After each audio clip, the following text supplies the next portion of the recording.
I'm going to give you my DFS tips for UFC Saudi Arabia. As always, you can call me Kunith. Let's make some money this week. We'll start with value plays. These are going to be plays at 8,000 and below. Underdogs are going to need to make your salaries work. I'm telling you now, on an 11 fight card, things are pretty straightforward this week, barring any kind of huge upsets. And if you haven't already, go back and watch the predictions video from earlier in the week. That is a full card breakdown. We talk about each one of these fights. Watch that, then watch this. So our first value play, and my favorite value play on the entire card, is going to be Hamdi Abdellwahab. Going with the boy Hamdi the Hammer, just because I told you in the predictions video, you watch the weigh-ins. If Jamal Pogues comes in here 245 cut, like, okay, Jamal, you're putting in some work, you put the house on Jamal. He didn't do that. Nope, he tipped the scale at 264, just like we kind of expected, and I think that Hamdi's going to really put it on him this week. Pogues might do well in certain spots, right? He's taller, he's longer, he can fight behind that jab, and that's all well and good, but he doesn't have a whole lot of power. He's not going to be the one wrestling in this one. Hamdi's got way more power in both hands, and I think he's going to be the aggressor here. I think Abdellwahab just takes it to him. Against Dontel Mays at 7,700, he put up a century in that one, and you might say, well, he popped for whatever it was. He tested positive, so it's a no contest, but Draftkings don't know that. The Popo think it's water, but it's Grey Goose, baby. So we're not too worried about it. We're going to plug Hamdi Abdellwahab in there. If you got him in your lineups, you probably hope that he's on the juice this week. So give me Hamdi as my favorite value play of the week, and one of very few. I just want to touch on Lucas Alexander. I talked about this earlier in the week. I think that too many people were just blindly going the Bogdan side and just saying, oh, you know, Lucas Alexander, he's 1-2 in the UFC, just got knocked out by Jeka Saragi. I'm not interested, and I can respect that. But we know now with the weigh-in results that the guy missed weight. And that's inexcusable. He had plenty of time to prepare for this. Missed weight in his last fight, I believe, as well. The only reason we look at Lucas Alexander right now is not because he should be in value play consideration. It's because if you didn't see the community tab post, if you didn't see the Twitter post, I'm changing my pick. No longer am I on the Lucas Alexander side. I like Bogdan to win this fight. So for that reason, I'm not going to be putting Lucas Alexander in the value plays, but I will be doing that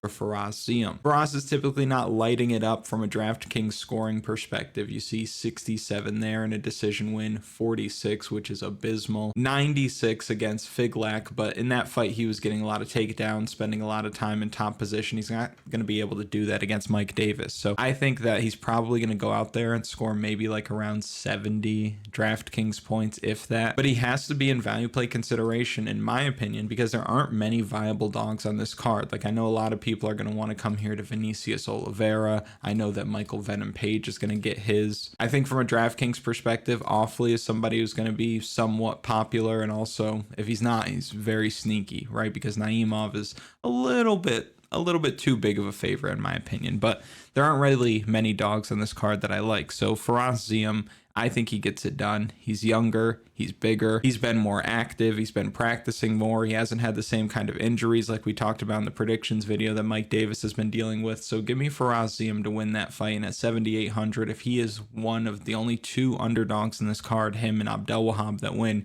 you're probably going to need him in your lineup. And there's really only one other underdog that I like on this card, so I'm not going to take too much time in this video building out the lineups because they're all going to start looking the same as we start building them. So we're only going to build a few, but before I show you the last underdog, if you haven't already, like the video, subscribe to the channel, comment something for the algorithm. You know how the algorithm works. Final value play is going to be our co-main event underdog. We got Nassourdine Imavov coming in at 7,600, which is a bit of a discount when you start considering his pricing as of late. This is actually the lowest I think he's ever been priced in his UFC run. I don't have the data about the Jordan Williams fight, but you know he was 7,700 against Ian Heinisch, ends up winning that fight, scoring 94 points. You know that he had a decent salary against Sean Strickland because this was a short notice fight. I'm pretty sure the salaries were out before this fight got switched around, so he probably was coming in somewhere in this 8K range. And if you look, 8,900 last time out, you've got 8,600, 8,600, 8,500, 9,000, 8,500, again 7,700, and he broke the slate that day. 8,000 against Phil Hawes. So you're getting him at a super cheap discount for a guy who's got 5 rounds to work. This is not his first 5-round fight, and I know a lot of people in the comments are concerned about his gas tank, which is valid. It's valid because we saw him slow down quite a bit against Joaquin Buckley. It's valid because we saw him slow down quite a bit against Roman Dolidze in that 5-round fight. But I think we got to challenge that thinking a little bit, because when you look at his fight against Sean Strickland is somebody who's typically just drowning you, right? And he was able to put together a 5th round where not only did he show some heart, but he ended up winning the round. He did more than Sean Strickland in round 5. Not a lot of guys can say they do that. On top of that, you have to consider the guy he's fighting. Israel Adesanya does not fight in a way where he's putting a crazy pace on guys and guys are getting tired. We're not going to get any takedown attempts from Adesanya. We're not going to get any cage control where he's in a dominant position. He's going to be moving backward, moving laterally, jabbing, low kicking, counter right hand over the top almost the entire time, which is not to discredit what he's done, not to discredit the storied history of Stylebender. Like, he's still one of the best to ever do it, but he's not putting together performances where guys look like their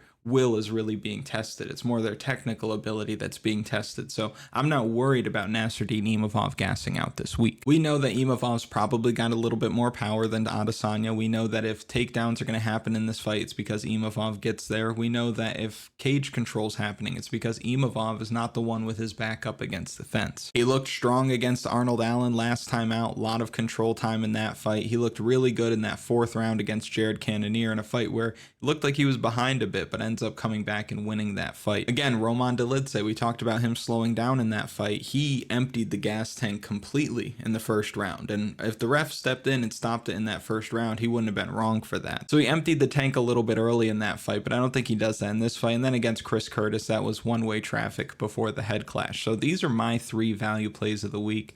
Again, if you want to get kind of different, I think Mayra Bueno Silva could spring the upset here if she's just looking for submissions and ends up just catching Jasudavicius at the lapse of judgment kind of moment. But I don't like Petersen. I think Damir Hadzovic gets submitted in 90 seconds. I think Rozenstruik's going to get knocked out early. I think Naimov probably edges out Ofli. Oliveira and Michael Venom Page go a little over-owned this week. So cool with taking this tighter player pool, if you will. But now we can get into building some lineups. We'll start with cash game lineups for your 50-50s, head-to-heads, tournaments. I'll show you what I think the recipe is this week. And also, real quick, if you want the official betting article and the DFS tools like the strategy guide, the data model, projections, optimizer, all of that could be found on kunithmma.com. That'll be linked in the description and in a pinned comment. As far as your cash games go, I think we have a very stackable main event. Give me the Stylebender, and then I'm going to come down here. Let me grab Imavov. This is where we land in the beginning. Now, you could come up here to this range to try to grab one of the guys that you think are going to win and try to get 5, maybe 6 winners in your lineups, but that's more so for your tournaments. For cash games, I'll come right down here. I'll play Thomas Petersen. I'm totally okay with that. The dude is tough.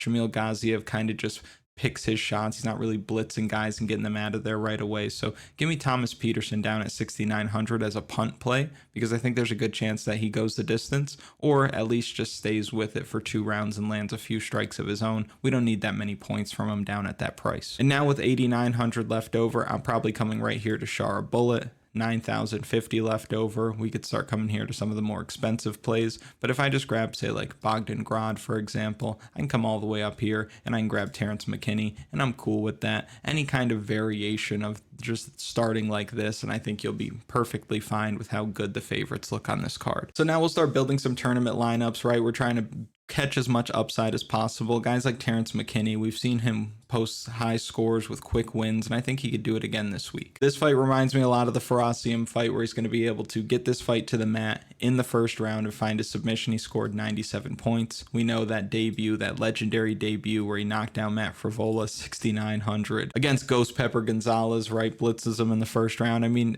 Terrance Mckinney is optimal, one way or the other. You're either winning because you didn't play him, or you're winning because you have him. This doesn't seem to me to be the week where you want to play both sides, and I don't mean that in the same lineup, but I mean if you're running multiple lineups, normally you're going to want half Terrance Mckinney, half his opponent. This week, I am comfortable enough to say, even though he has flopped many, many times before, I'm comfortable to say that, you know, you go like 80% Terrance Mckinney, 0% Damir Hadzovic. Fine with that. I think he's very live for getting a takedown and finishing this fight in the 1st minute, which would score him over 130 Draftkings points. Before I even finish with the Terrance Mckinney lineup, I'll tell you right now, these 2 guys, I'm not touching with a 10-foot pole. Really, these three guys I have no interest in playing, which really shrinks our player pool. And it's interesting because at least with Imavov and Abdellwahab, I like the other side of this matchup, right? But for Shamil Gaziev, I don't like Thomas Petersen, but I won't play Shamil Gaziev, right? He's yet to get there. If he beats me, he beats me. Israel Adesanya, we've talked about this many times before, just not DraftKings viable. Look at these numbers. And these are championship fights. And you're looking like, oh, well, these are pretty high numbers. But look since like that fight with Yoel Romero. 49 points there, 102 against Costa. Hasn't even sniffed a score of 100 since then, right? Not really interested in playing Israel Adesanya. And if you've faded him for the last, what is that, 5 right there, say another 6, 7, 8. If you faded him for the last 8 events at least, you're in a good spot. If you faded him 9 out of the last 10, you've probably made money. So I'm not interested in playing Israel Adesanya either. And then Jamal Pokes. Jamal Pokes just gives you nothing. And he's at favorite pricing from a DraftKings perspective. So these three guys, we're just not going to play. So then it makes everything pretty easy, right? You could put Terrance Mckinney in there. You could put Sergei Pavlovich. I'm probably going to come down here to Bogdan. I'm grabbing Abdellwahab. I'm grabbing Zaim. I'm grabbing Imavov. And I have just enough to do that. And this is probably a week where you're going to spend all that salary. You're really going to have to squeeze the budget. And then you're just playing with different combinations from here, like Said Nurmagomedov, for example, hoping that he gets a submission win early. Or if you want to play somebody like Jasudavicius, because you know she can go out there and post a high score because she's going to get takedowns, have control time, land strikes from a dominant position. But this week, the player pool is super small, in my opinion. You have 11 fights, so you only have 22 fighters to choose from. And those 3 that I gave you at favorite pricing, I don't like. So now our 22 has shifted to 19. And then the 3 cheapest fighters on the slate, we get rid of them. So our 19 now shifts to 16. And when you start to play with combinations pricing-wise, it doesn't really leave a whole lot. So you don't need to play every week, is what I'm trying to tell you. But if you want to play like single entry or something like that, the value plays that we looked at before, I think that's the way to go. That's all I have for you this week. If you've made it to this point in the video, thank you so much for watching. I really do appreciate it. Make sure you like the video, subscribe to the channel, comment something for the algorithm, and I wish you the best of luck at UFC Saudi Arabia Saturday morning.